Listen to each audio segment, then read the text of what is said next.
Like your curiosity, I'll tell you. Moxie Bogues is the shortest player in the National Basketball Association history, listed at 5 feet 3 inches tall. He was drafted 12th overall by the Washington Bullets in 1987. Oh wow, that's interesting. I'm glad you asked. Hey, High Impact.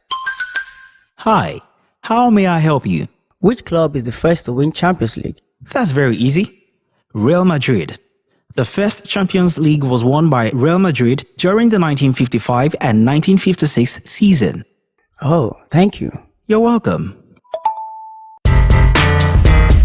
From the greens of golf to the court of tennis and basketball, the octagon of UFC to the square room for boxing, track of Formula One, and the pitch of football. Join the sports crew on Sport Hub 6 to 7 p.m. Mondays and Wednesdays, Fridays 5 to 6 p.m. and 2 p.m. on Saturdays. Here on iImpact Radio 102.1 FM, Lagos. Reviews, views, and interviews just the way you like it. Exclusive on High Impact Radio 102.1 FM, Lagos. Sport Hub for all the updates and analysis.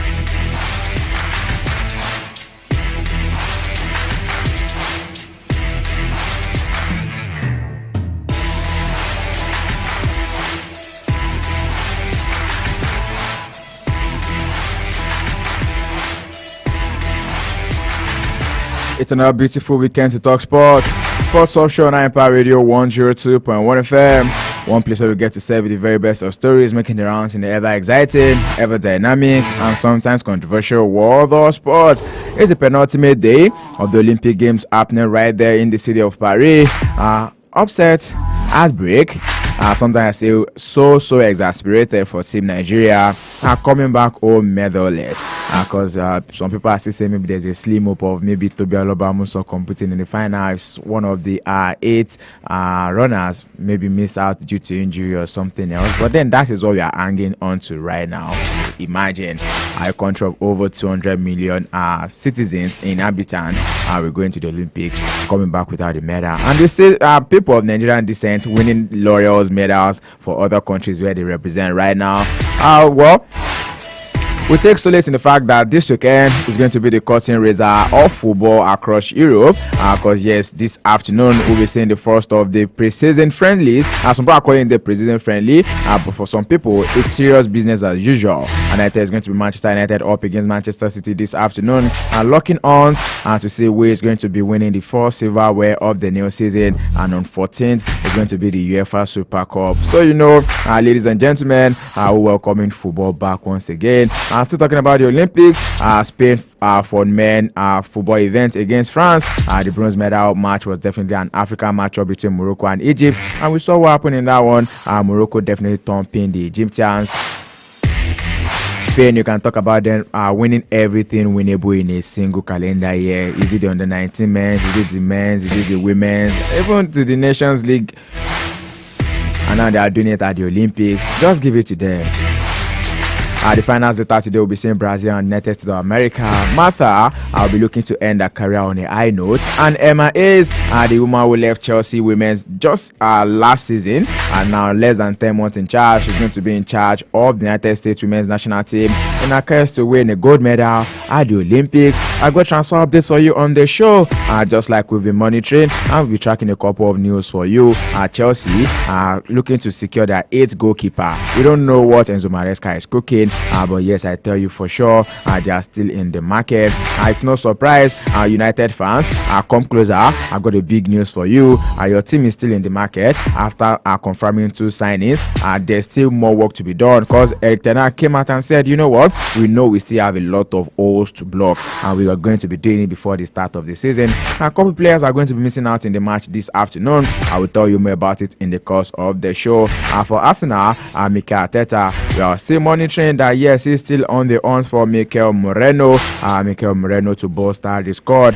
Even giving his team some time of psycho training, because the other day it was said that he brought in a pickpocketer to come and check the players and just check their alertness during a dinner.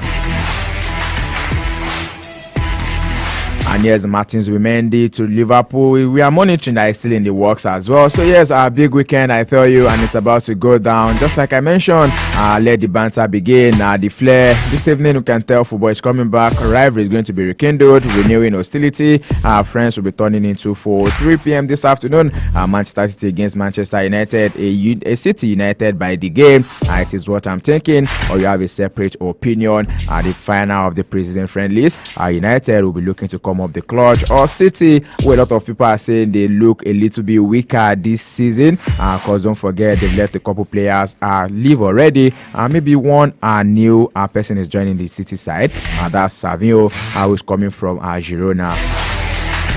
Let's go straight into the show this afternoon. I say welcome. Ayode Jajiboye is my name, and it's such an honor to be your host on the show. Don't forget you can keep track of this update and so many others by following us across all social media platforms. We are live on our Facebook fan page at Impact Radio 102.1 FM, Impact Radio 102.1 FM, live on YouTube at Impact 102.1 FM. To the switch of the nets now, let's get the show on the road. Ayode Jajiboye is my name once again. I've got my man, definitely was going to be my wingman in the studio this afternoon. Together we'll be looking to dissect everything that concerns the ever-exciting world of sport. Olorode Emmanuel is in the studio. Emmanuel, welcome to Sport Talk. Well, good afternoon, Ayodeji, and it's a pleasure being here. A lot has happened in the world of Olympics, and so sad. Nigeria are still looking for a medal, and as usual. Do you see it happening? No. We should forget about getting a medal. I think we should just come back home, come back to the drawing table, and hold those who are accountable, those who are in charge, hold them accountable for this kind of performance, because it's been a while that we've been to the Olympics without actually getting a medal. Though we have the area of talent, but when it comes to the Olympics, talent is not enough. You have to have everything set. You have to put the players in the best of condition. You have to, because they are competing among the best of the best. So the near podium finish isn't enough for us. We had that in shot put. We had that. We got some final shot put. Ekwenechi. Even wrestling. Getting to semi-final, picking up sixth position, better than the last Olympics where he came 12th. We also have in wrestling where we came 4th, albeit our players nursing injury and all that. So basically for the players, I would say they should keep their heads up high. And for Toby Amuson, the pressure was so much on Toby and Eze Brume, because I felt at that point that Eze Brume failed to move past the 5th position in the long jump. I knew that Toby might just fail because the pressure so much. Because honestly, if you look at these ladies, let me talk about the ladies. Now I know the guys too are trying to do, but then if you look at these ladies, it's just as though it's some form of contagious energy between them. If you see any one of them who's probably made it to the finals already, just take a look at that trend. Is definitely another person who will also be aiming to get on the podium. Yeah, basically, if you look at the ladies, especially those that made it to the final, they are all friends. Talking about Toby, Eze, and Favour, yeah. So basically, they are all friends. So when you look at it, I think Favour actually broke down because she expected something in the final, but finishing sixth is not bad for her first Olympics. I wish she had been to the last Olympics, that the AFN and the Minister for Sports then, Sunday Dare, had not done what they did to those athletes. We also saw an athlete, national record holder in AMA. In amateur, is it Ama now? Getting silver for United States of America. Yeah, I know fake. Yeah, because she is currently the national record holder for Nigeria. Yeah. So she 4 years ago, they dashed her dream, and she couldn't wait again for a country like Nigeria to kill her dream, where we had administrative incompetence. Because I keep saying it, when people are meant to just do the paper and office work, cannot do their job, and they fight for supremacy, talent suffers. And look at that young lady now, within 4 years, she has switched to United States of America. And then silver medal for her right now. Don't forget the likes of athlete that runs for Northern Ireland, Yeah. athletes that run for Germany. There was one from Germany yesterday speaking Yoruba fluently. So basically, talent is not enough. When you have the talent, you ask, is the Conducive environment helping me achieve my dreams and goals? Because for every talented individual, the goal is just for you to get to the top right there. But have we been able to manage this athlete to get to the top?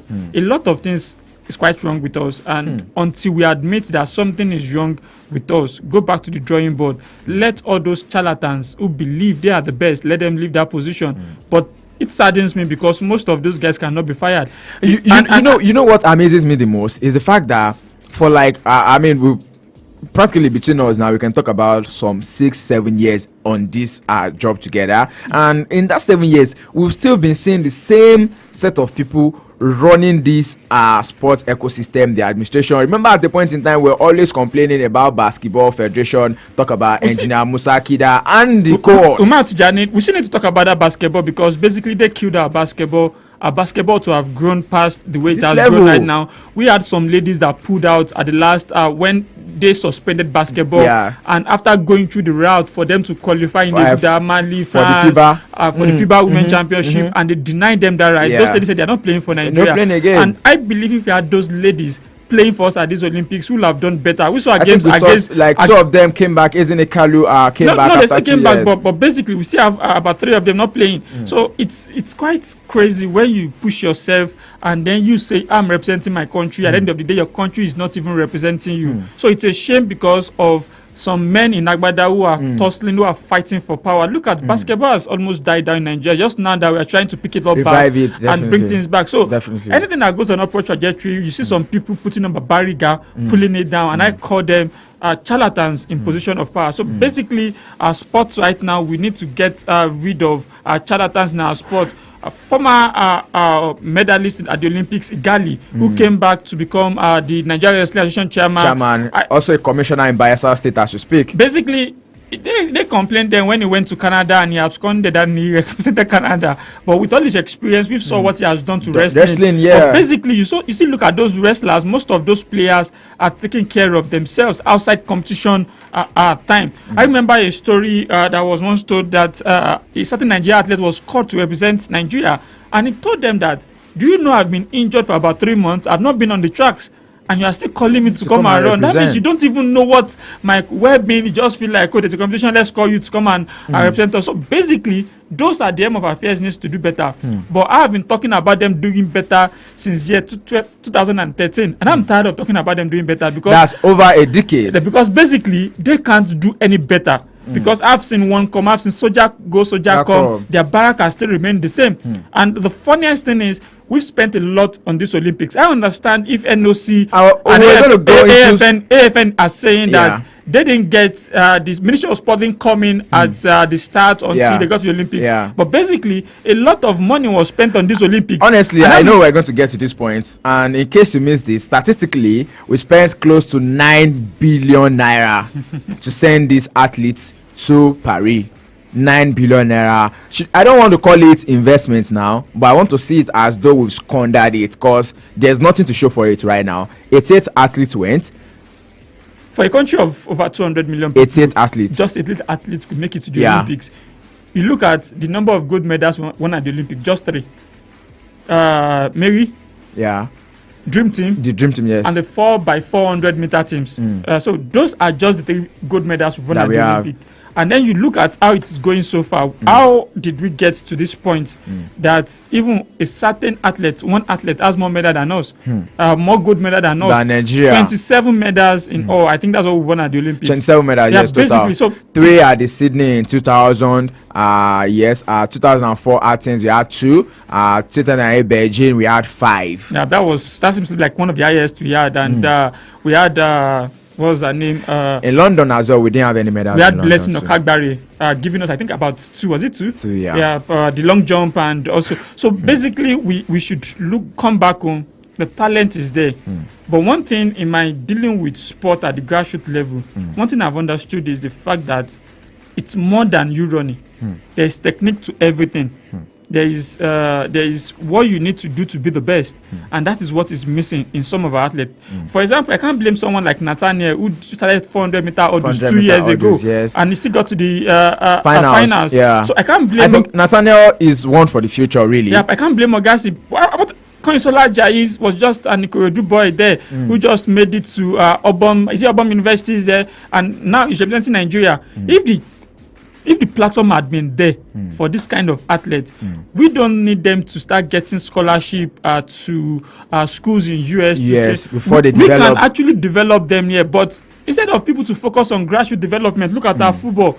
Governor's Cup is gone. The former minister did a rebranding, saying he's bringing back secondary school tournament among they did the logo. You know, we're so good with logos in Nigeria. His tenure looks to be a little bit different from what we've seen in time past. Let's not name names, but it's always coming out. At least he's responsive. Which tenure? See, forget all this he's media. Responsive. All this media. Do you know that some boxer qualified for the last Olympics, they were not able to go? They will tell you that they are looking at competitions that they are quite they are hopeful for medals. At the end of the day, look at everything, they are hopeful for medals, they come back with 1 or 2 after spending a whole lot. So you don't kill dreams because you are saying you are hopeful. There are countries that almost all competition you see them performing, but we select competitions to go for, and at the end of the day we still don't come out among the best when we go for those competitions. So basically I think they need to go back to the drawing board. They need to find something to do, because now NOC, they have their own. When it's time for election, you see them fighting each other, giving each other blows, and at the end of the day, they still come out, they still perform woefully. I think we are going down, and we need to come up from football to boxing. Just imagine, even boxing that we used to watch at the Olympics, we only had 2 representatives. So it's one got disqualified, the other one got knocked out in the first round. That's Akim Olaore got knocked out in the first round. Basically, we've actually gone down, and I think at this point we need to just go back to the drawing board, find out what is wrong. Even our 4x400 meter team, they made it to the finals. Got disqualified. The village people still follow them there. so basically, like, I just looked at this Olympics and enough talent. Quick one. Let me ask you this question now. Holistically, I want you to answer me. Do you think everything happening in the country right now is what is telling on the athletes right there in Paris? Well, not easy to be working, and we've seen inside with our football team. We are struggling to qualify for the World Cup. Going to 3 months now, no coach. I'm very sure. And in less than a month, you are playing qualifiers. By the time you are playing qualifier, they will bring Austin Eguavoen. But definitely, no. We only have less than 30 days to our first game. I think one thing I'm very good with is predicting those guys, because maybe I've looked at them, I've studied them. You've seen them, still finished their so basically, I know I'll predict what they will do. Maybe basically what we'll be having now is Austin Eguavoen coming in. Eric Chelle will come. Or Daniel Mokachu. No, Eric Chelle will come. The Malian guy will just come. Wait. We are playing next week. I wait. It's still the sports option Hyper Radio 102.1 FM. Let's get interactive on the show this afternoon, citizens. Let's talk about Nigerians Olympics. I'll call it a nightmare because it does not look like what a lot of us envisioned before the start of the Olympic Games. We were so pumped, we were so alive, we were so elated, we were so optimistic about Nigerian athletes at least securing medals in some track events and even some events at the Olympics. But then the reverse is the case right now, because looks like we're going to be coming medalist. But yes, look, we still have one more chance today. That's when the reigning African women's wrestling champion Anna Ruben will be looking to make the most of the Nigerians' last chance at the ongoing Olympics. She will be camping in a wrestling campaign later today. She's competing in the women's freestyle 76 kilogram, carrying the weight of the whole nation, stepping onto the mat. With Nigerian state athletes across 12 disciplines are falling short. Ruben, who is ranked 8th in the world, will be facing Mongolia's Davasan Enkri Ama in the quarterfinals. So we are hopeful that at least something will come from Anna Ruben. Well, I'll just tell the young lady, please don't put yourself under any pressure.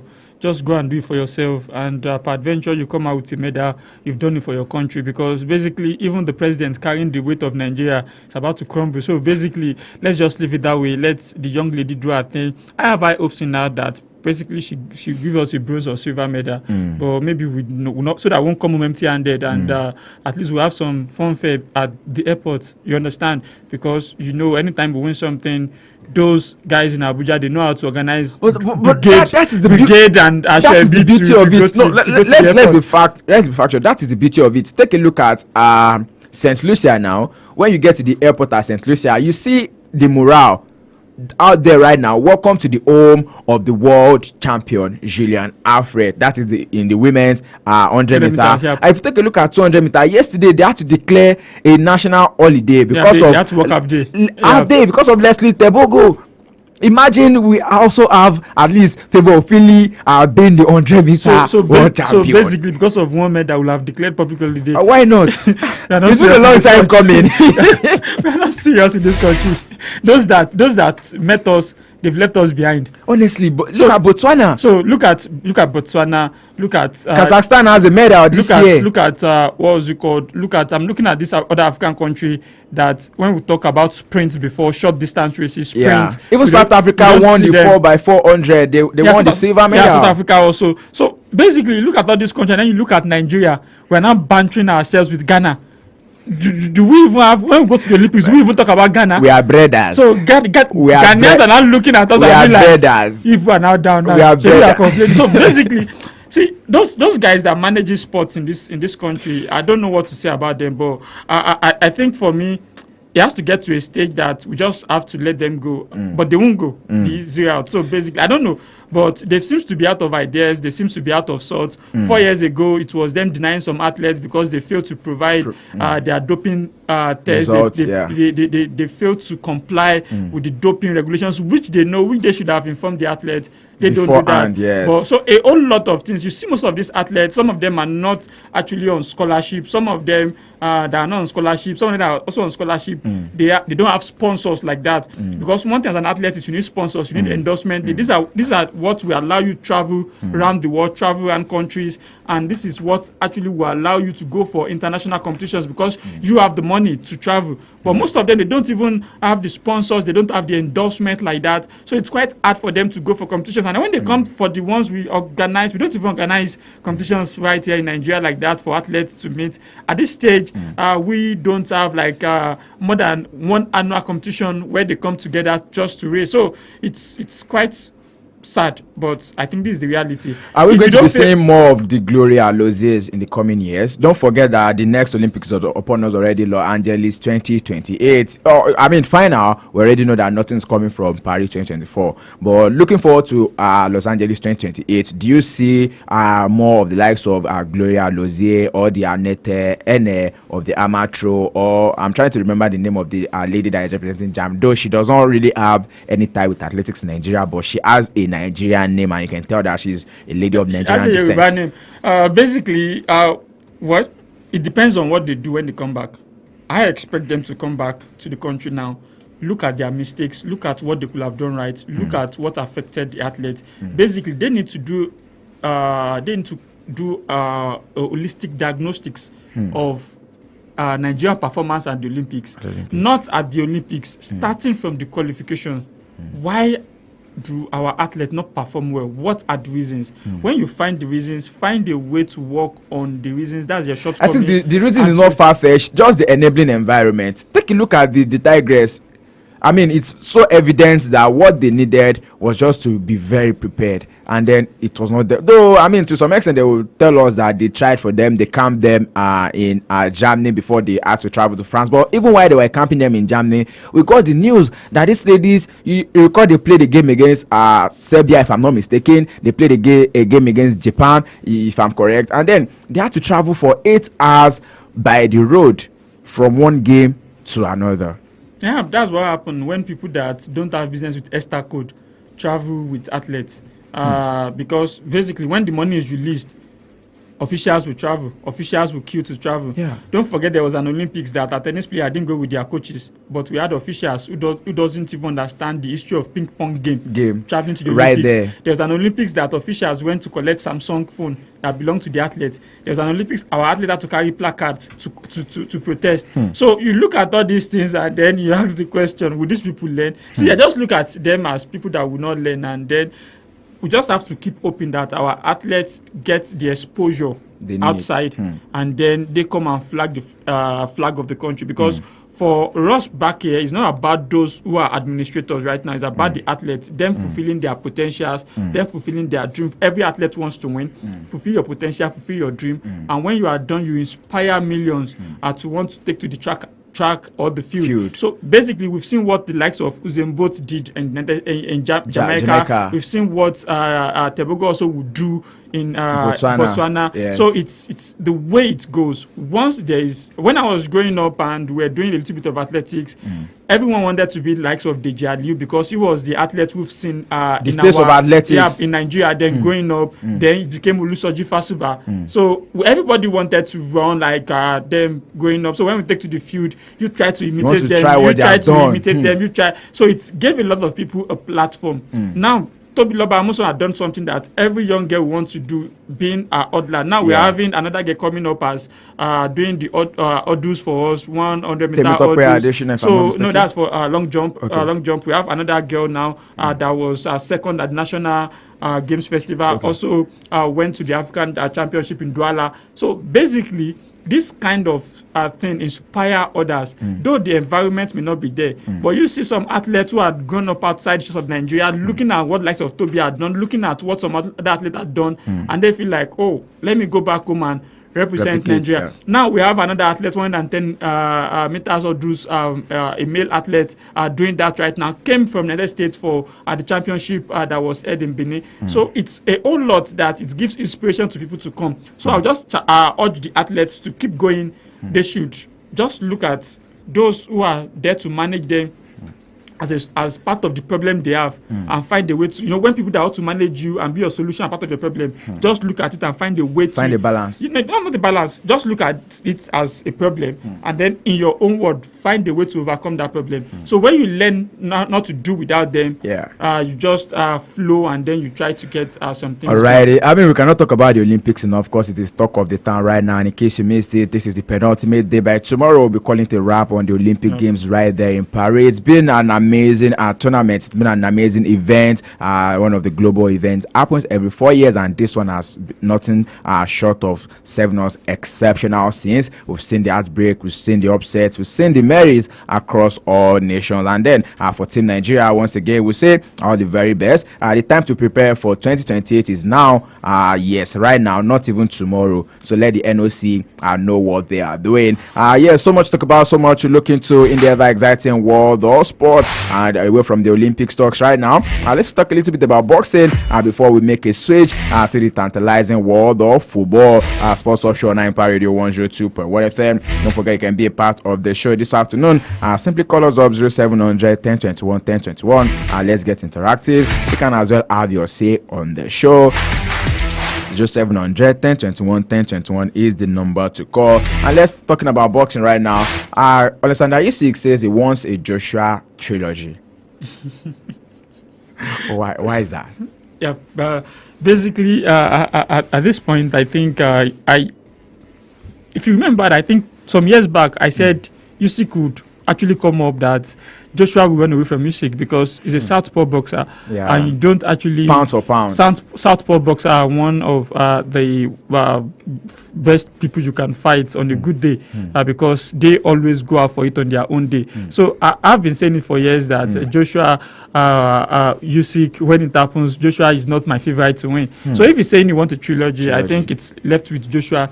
Joshua ran away from Tyson Fury for years. But he's I don't want to accept the fact that I ran away from Tyson Fury. I feel like the Gipsy King himself does so many talks rather than get into the ring. Basically, for Joshua, he was looking at, if I'm going to go down, he was also looking at the financial aspect. Why for Fury wanted equal finance. So I win, I get more. 50-50. Yeah. So, but Joshua was like, I was the champion back then, so he wanted something more. That was why David N couldn't put that fight in place. But basically, right now, I think Usyk, we all know the way he fights right now, even with all the mighty body that will say Tyson Fury takes it in, he couldn't take it in against so right now I think Joshua, if you win Usyk, what a better way to return But if you lose, I think it's going to be very hard for him to come back. Well, let's not forget that Joshua is having a scheduled fight next month. That one is going to be against Daniel Dubois for the IBF belt that they had to strip from Alexander Usyk because now he's carrying everything that is to win in the world of boxing. Undisputed heavyweight champion. He's the unified heavyweight champion. So we use the word unified because he has taken everything. Everything. WBA, Super, WBO, WBC. So basically, I think it's not a shame, but Joshua has also paid his due. So starting again with IBF, let's see how it goes. But I think for him, the spotlight is no longer on him like before. So he can just fight his way back to the spotlight and maintain its white last. But honestly, if you ask me, I would say someone who defeated you back to back. Don't go back, You can try it. Alrighty, away from that right now, let's go straight into the world of football. Of course, there's so much to talk about, and then we've got the curtain raiser of the football in England coming up later this evening. Don't forget to be a part of the show. 0700-1021-1021 is the number to call. You can send us your message on WhatsApp, maybe a regular text message, 0907-224-5018, 0907-224-5018. We're going to this quick breaker. When we come back, we continue with the show. Sports Off Show on 9 Power Radio 102.1 FM. Keep it locked with us. For the best in sports entertainment, tune in to Sports Up on High Impact 102.1 FM. Put a touch of class and finesse on your brand by advertising with us at High Impact 1021 FM. For more information, call 0706 393 5694, 0915 958 1881, or 0902 745 3931. Follow us on our social media platforms at High Impact 1021 FM. Our deals are hotter than the weather itself. Our deals are hotter than the weather itself.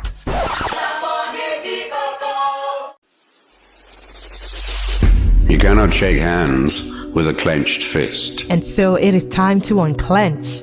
It is time to shake. Shake hands and shake things up. Hit me! Last month was juicy and we loved it. And so this month we will be the more daring version of Oliver Twist.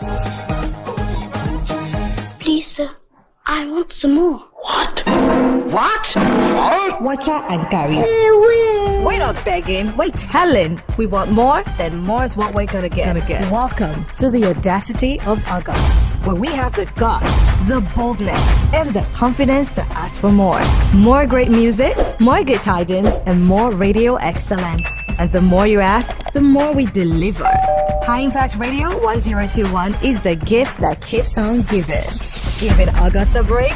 No, we've got an August visitor. Hi, kids! High Impact Kids Corner from Saturday is visiting every show from Monday to Friday, so you can better enjoy your holiday. So stay tuned to High Impact Radio and follow us on High Impact 1021 FM to further explore and discover new ways to reinvent this radio experience together. Imbibe the audacity this August too. Go confidently in the direction of your dreams. Live the life you have imagined.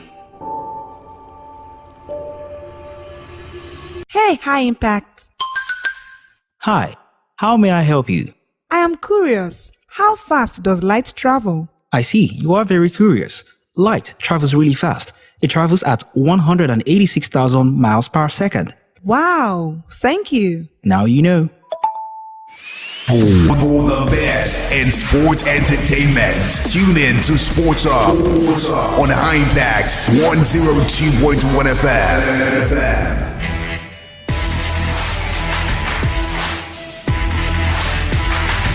Welcome back to the show, Sports Off Show on 9 Power Radio 102.1 FM, giving you updates coming through from the ever exciting, ever dynamic, and sometimes controversial world of sport, and big stories coming through this afternoon. Before we go into the match that will be coming up this afternoon, let's talk about Olympics, the men's football, and then most importantly, Spain's dominance in the sport, in the football world at this moment. Because yes, looks like they've won everything that is left to be won when they talk about football. Well, you can't just do without years of work. They've put in the work for years. We saw a generation got to their peak, talking about the Iniesta. Casillas, Iniesta, Xavi generation. They got to their peak, and that's not taking them that long to even bring back another generation. So I think for anything you do right, that you have a system where the players can go through, they can learn.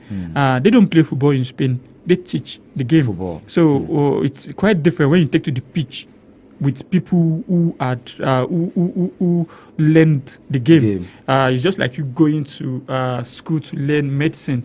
They go to the academy to learn football. So when you look at it, they've understood the science and art of football. So that's why it seems like Spanish players are in high demand right now, because there is a way they play, there is a way they train, that they've conditioned the body to be friends with the football, with the ball. So basically, that's what we saw against France. France went up 11th minute, then they came back 3 quick goals. Then Mateta, the Crystal Palace striker, got it. Is it Mateta?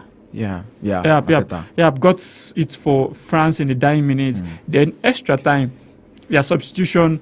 Real Valladolid, I think a Valladolid player came up and then got 2 goals for them. So they've understood the game. That's why you see the women's football, the men's football, even the under age grade football for them. Under 19. Yeah, they are doing perfectly well. So for Spain, I think anytime you play them, you should understand that these ladies understands or the men also they understand the game, and that's why every season you see a Spanish team getting to the semi-finals of the UEFA Champions League.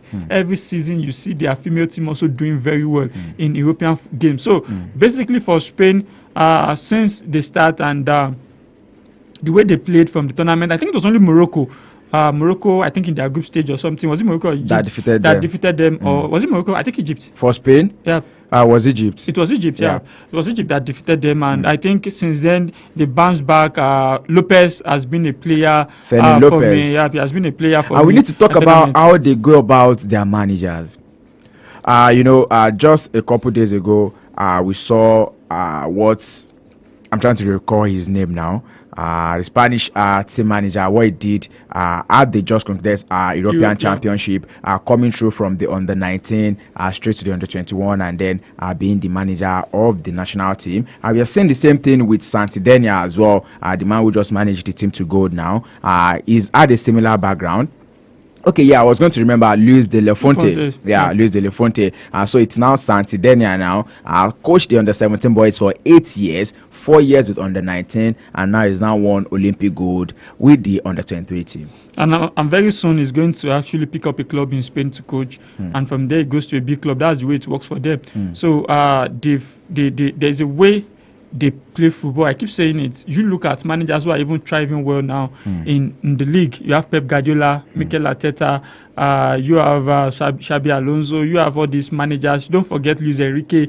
These are managers with knowledge of Spanish football, and they are quite doing well because we seems to have accepted the way they play in Spain, and they're actually imbibing it. Attention to details. They understand everything, what every player must do. They can reinvent the game. They see it as an art. So basically what you're saying now is years of hard work, years of putting structures in place. So, and then you are smiling. You think I'm going to refer back to us now? No shades, but then Ladamboso can do someone like that too. Ladan what? Okay. But see, all those ones, Coach Sanusi. They've not achieved anything for us in years, and we still keep them in place. And any small thing we bring them up, and then our boys are not growing. We are not able to transition. When I mean transition, our boys can move from under 17 to under 20, under 20 to under 23, and then to senior team. Look at when last was. I think it was CSI that took us to the last Olympics for men. That's Rio de Janeiro, where we came third. Bronze medal. Bronze medal. So basically, since then, our Olympic team have been like that was the last time we really had a dream team. Yeah, Siasa was the last coach of Siasa was the only person that gave us a dream. Silver and bronze. The only thing he was not able to achieve was gold. And I think I can't blame him because he came at the era of Messi, where Messi can just influence the game, and Messi did it to him twice. So it's going to be very painful to him that wow, Messi actually denied me my dream. But he actually gave a lot of boys dream, because when you look at his squad, almost all the players that played at Beijing 2008, that played at Euro in 2016, went on to play for clubs in Europe. Sadiq Umar, that was where he moved out. So basically, it's just what we've done in Nigeria is quite different from what they are doing in other country, and you can't expect the same results when they do it right and we don't do it right. It's cycling same managers, no results. What do you expect? Under 17, Wafu B, we can't even qualify. Okay, away from that right now, I feel like you're throwing shit now. The women's tournament, that's Brazil up against United States of America. One final that is definitely going to go down to the wire. Yeah, one last samba dance for Mata. And I think for me, Mata has been a player who has actually paid her dues. She has lived the game, she has played the game, she has actually put in the sweat. So I think it will be a good reward for her. Just signing off finally with an Olympic gold. With an Olympic gold medal. But they overcame the Spanish team, because I did expect the Spanish team to actually go all out there. But they are playing against the United States. And I'm tipping them to get the gold. I think I'm being sentimental, though I don't speak with sentiment when I talk football. I know you don't. But basically, I think at this stage, I just think the what's it called? The Brazilians would be a better winner than the United States at this point. So I think for Mata and Co, she had led them well over the years, and I think they should just play for her at this final and ensure that she gets something. All right. So yes, let's talk about the game that will go down this evening. We'll talk about the Community Shield. Finally, the curtain raiser in the English Premier League. Though the championship matches begun yesterday, I think Blackburn Rovers were in action yesterday evening and currently underway. And I think Leeds United are also playing. We'll tell you more about all of this. Okay, let me quickly give you a rundown of the matches that were played in championship yesterday. We saw Blackburn Rovers defeating Derby County 4-2. Preston North End lost out 2-0 to Sheffield United. Still the early days in the new season, but then definitely this is like something to look forward to. And Portsmouth back in the championship as well, were able to draw 3-3 with Leeds United. Yeah, but actually miss Portsmouth in the Champions League. I tell you, Pompey. I miss Pompey. But basically, they are back, and they actually went really, really down. But they are climbing up again. Yes. And a surprise result for me, because I was expecting Leeds United to actually take the day against Portsmouth. But the 3-0 draw are not bad for them for the start of the championship. This is just the early days, and we have a lot of games that will take place in the championship. Definitely. So let's see how it goes. But I think some Premier League clubs, teams that came down from Premier League will be looking to bounce back immediately. Less of Burnley, Sheffield, and Leeds United. So they will be looking to bounce back immediately and go back to the Premier League, because they have the financial muscle right now before they become colleagues with those who are used to the Championship. But good one and a good start. And for Manchester United, Manchester City, well, what a way to start the season. We didn't expect Manchester United to actually win the FA Cup, which they did. So I'm leaving the door open. You can't write them off. I think Eric Ten Hag has a certain way of playing Pep Guardiola when it comes to cup competition. He has shown us over time that he just has his way around. They've gotten some players that Arsenal are sent back or on injury. But I think they will be missing some players also, which is quite bad. I think Harry Maguire won't be Harry Maguire is not going to be around. Victor Lindelof is not going to be around. Wan-Bissaka won't be available, but they have Martinez back, and with the way he played at the Copa America, I think they should just get him to be at his best again. And he started Onana said he's going to take more risks this season. This season, yes. I hope he doesn't start taking risks against Manchester City today, because he said he's going to take more risks. I just pray that he doesn't give enough. A lot of Manchester United supporter high blood pressure, because he's not taking risks, he's conceding the goals. But he has been one of the best keeper in the Premier League, because you look at the number of shots he faced. He faced last season. Onana that would have faced about 12 shots in first half, and then you be on target in first half, and then you be wondering where are the defense. That is to tell you how United defense were last season. So basically, I think I believe they should just fix that defense line. They have a good goalkeeper. Talking about fixing the defense line, we're monitoring that. Right now, Manchester United are still looking to strike the deal with Matches Delight from Bayern Munich, and the deal is said to be worth about £43 million. Matches Delight coming to United. Yeah, they've agreed the deal with Delight since, but they were just waiting to offload some player, Wan-Bissaka to West Ham. They have to free up space to bring him in. Personal terms has been agreed with them. So good one if they can bring him in, coming to the Premier League. We've seen him play against Premier League teams in the Champions League. He did very well, and he's a player that can actually hold some people are saying Mathis de Ligt could not prove himself with Juventus. He had to move to Bayern Munich. It's not even a starter for Bayern Munich, according to some. We have players that move to a club, it doesn't work out. Working out in a club has a lot of factors. There are players that don't actually settle in. That's why players are always careful not to make the wrong move. He moved to Real Juventus, he couldn't settle in, but we saw a glimpse of what he can do. So now he's going back to the manager that got the best out of him. Let's hope that at this point, Ten Hag will still be able to pull out something good out of him. And if he's able to put that out, then I think they've gotten a goodbye. First game of the season in the English Premier League. Some people still call it the pre-season friendly. It's just less than 10 minutes to go now. We have the first 11 for Manchester City. Ederson will be in goal. Ederson who is still subject to a lot of rumors about getting transferred to the Saudi Pro League. Even Pep Guardiola is coming out to say, I know he's going to start, but I cannot tell you exactly if he's going to be here or not. No, they put a lot of money on him, 50 to 60, expecting Saudi to play. Saudi can play with the money, but I think they're not that crazy to just pull out a 60 million on the goalkeeper. On a 31-year-old. Because I think Manchester City right now, they are not under pressure to sell. And they are not under pressure to buy. So we saw what they did with Alvarez also. They are not under pressure. They just want a good deal. So if you are not buying, kindly leave him. Because of what you mentioned now, do you think Manchester City this season are much weaker than they were 2 seasons ago? Because remember last season we said they are a weaker side, and he went on to do what? To do the treble. The 4 pits. No, it depends on what their opponents are bringing in. We've seen their main opponent Arsenal last season. This season are coming in with Calafiori. We are still looking at them bringing in a certain Moreno. We are still looking at them probably bringing in a striker, depending on if Eddie Nketiah due to Olympic Marseille falls through.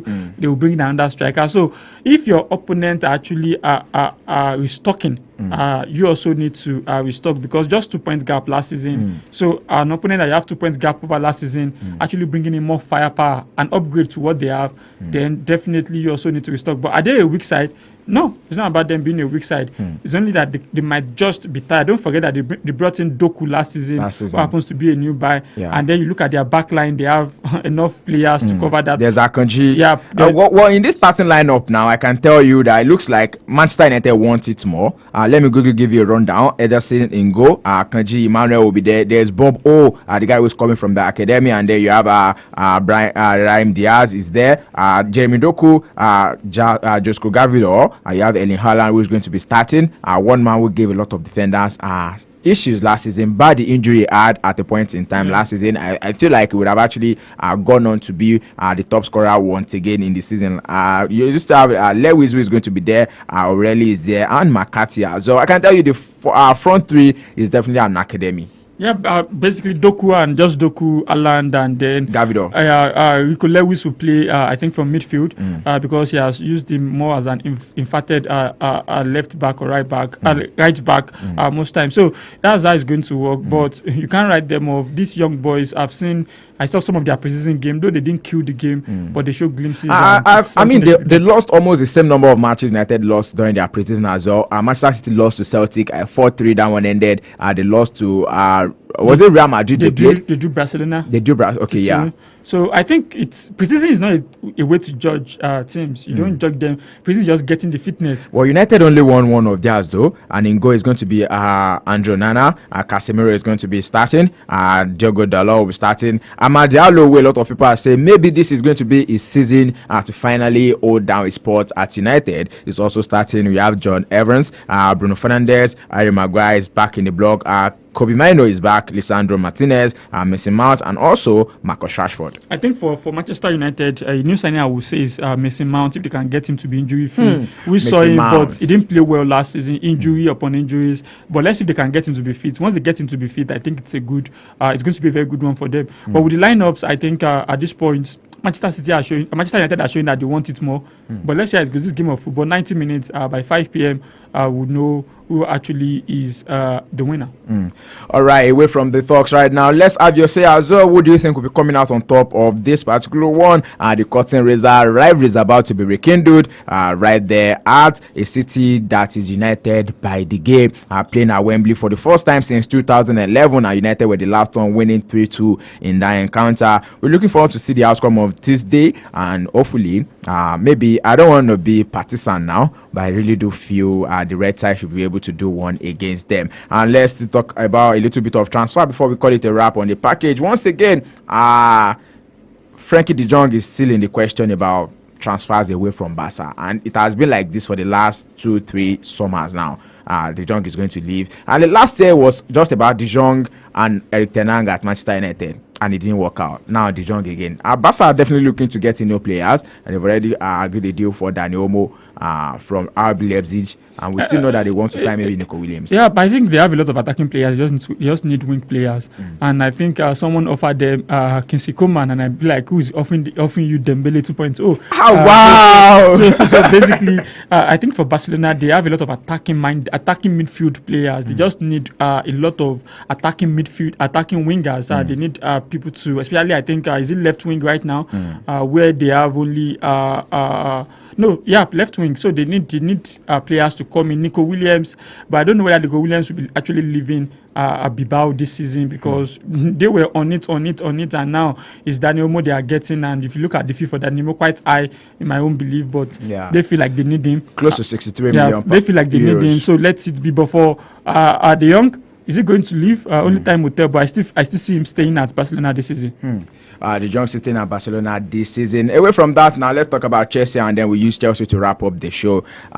Chelsea, 8 goalkeepers within their ranks, and it's been like 12 signings already. 238 million, 12 signings. I don't know what is happening at Chelsea. What is Enzo cooking? I know Enzo mentioned to us that he wants everything that has to do with Mauricio Pochettino out of Chelsea. But is this the way to do it? No, he wants everything that has to. Gallagher has left, and they actually forced him out because they asked him to go and train with the reserve team. So, but why? This is like one of your brightest prospects last season. But it happens for night. I think Chelsea don't know what they are building. That's the problem I have with Chelsea. It's just like you wanting to build a mansion, and then you don't even know whether you start with a welder or a bricklayer. So the way it's going for Chelsea right now is I pity their fans, but I hope they will come good this season. But good one, they've gotten Neto. Who I'm actually £43 million for Neto. Yeah, I'm actually happy for them, because if you look at the goal ratio for Neto and a certain Risnes that is not playing at Arsenal, you'll be amazed that it's not that much. If someone is listening to you now and then you want to make that comparison, you'll be like, maybe you are going to compare Pedro Neto with some form of. I can't even compare him with a certain Nicolas Pepe that played at Arsenal. He has about 100 and something games, and Nicolas Pepe still had more goals than him playing just a 6 game for Arsenal, and we called Nicolas Pepe a flop. So basically, you look at what they are signing. He has played for Wolves. He has shown us what he can do at Wolves. He's coming to Chelsea. Let's see what he's going to be able to do. But they have Nkunku back, who is like a new signing for them. Don't forget, they still have Jackson, and they've gotten about 12 players. There's a Noni Madueke of this world. I think they have about. There's 40. a Samuel Morodion coming in as well. No. They have about 45 players now. Chelsea, I don't know what you guys are thinking, but Chelsea fans, I hope you guys will have a good season. But the way you guys are signing, who knows now? Maybe they are going to actually sign Sugar or Portable. I woke up this morning and I tell you, I had a dream that you were signed. That I got signed by a blue side from London. No, it's only just that can sign you. Then I told myself, no, what's happening here? I'm a broadcaster, a broadcast journalist, not a footballer. What you just need to do at Chelsea is just wear a good kit, and then have a good photographer and a good cinematographer take your clip and send to West London. Maybe I'll start some YouTube videos for myself now. But then let's take a look at it. 8 goalkeepers at Chelsea now. There's Philip Jorgensen, 22-year-old. They signed him for 21 million. He's going to stay back at Genk, I think, and he's going to come next season. But looking at the money they signed him with, 21 million. Yeah, I don't know, but for a goalkeeper that has not proven. Yeah. Well, fullbacks, definitely Chelsea has 7 players looking to Joseph for their fullback. There's Captain Rhys James, there's Marc Cucurella, there's Ben Chilwell, there's Neto Vieira, Malo Gusto, Josh Achimpong. Like, the list goes on, and centre back, 9 centre back players. Well, they want variety, they want options, but I think they can only register 20. Is it 25 now? 25 years. No, 35 plus homegrown players and academic players. I know there's a team list A and list B. Yeah. So basically 35, they have 45. Some will go on loan. As usual, Chelsea is one club that sends a lot of players on out loan. On loan, yeah. So they can have about as much as 25 players out on loan. That's what they're trying to do, but I think the project is not yet clear to me. Maybe when the season starts, the project will become clearer. But I've seen them in preseason. I've seen the way they want to play in preseason, playing out from the back and all that. The big question, the big question now is, most of these players that you have on this list that I'm talking to you about now, they are players that they bought. Few of them are academic players that are available on loan. 12 players, 238 million, or is it 238 or 48 million? 243. 43 million. Yes. Yeah. So 12 players. So you should know that they've actually spent a whole lot of money, and we don't even know whether Victor Osimhen will be coming in to come and join them. Wow. So if Victor Osimhen will be coming in, then Romelu Lukaku has to leave. No, Lukaku will leave because Lukaku is Antonio Conte's first choice. Osimhen has not been listed for their Coppa Italian game today. So basically that means it's out of plan. But Osimhen is just saying that I'm not taking any loan deal. You are taking me out. How do you offer a Capo Canone loan deal? No, Osimhen is the highest paid player in the Serie A right now. So basically his wage bill is quite high, and that is also putting up club because maybe if he has a low wage bill, the club can look at, let's just splash this amount on him. Yeah. But the way football transfer is done, you calculate also the wage bill for the number of years he's signing, and he has a good deal with PSG to go there, but they couldn't agree. Basically, Osimhen is saying that you can't just push me out like that. At the end of the day, both of us are going to lose because you can sit down and live for free. You can get the 130 you are asking for, and you don't want me to play. So there is no deal. So I think at this point in Naples, they just calm down, reduce that fee. The money is quite much. The Laurentiis is just like a Daniel Levy of Tottenham. The money is strong-hearted. Yeah, the money is quite young, but you should look at what this young man. He had to leave last season. He had a gentleman agreement with you guys, and then you guys gave him the 130 million euros clause. I don't know, but the Laurentiis, I think you need to just cash out. And who knows? Maybe it's even Arsenal or Manchester United that will later come for Osimhen. Maybe Arsenal. I think Arsenal will be a favorite landing space for Victor Osimhen, honestly, because he's definitely going to thrive. The way Edu is working right now, I don't know. He can just pop up and then he signs the player, because I think he's taking it one at a time. We had Califori coming in. What's his name? Emil Smith-Rowe left. Went to Fulham. Now we're having Merino coming in, and then next thing is Eddie Nketiah leaving. We still have Jacob Kiwior that might actually leave also. So. For them, I think they are taking just at the time. So we don't know if Eddie Nketiah leaves. Maybe we'll be having a new striker coming at Arsenal.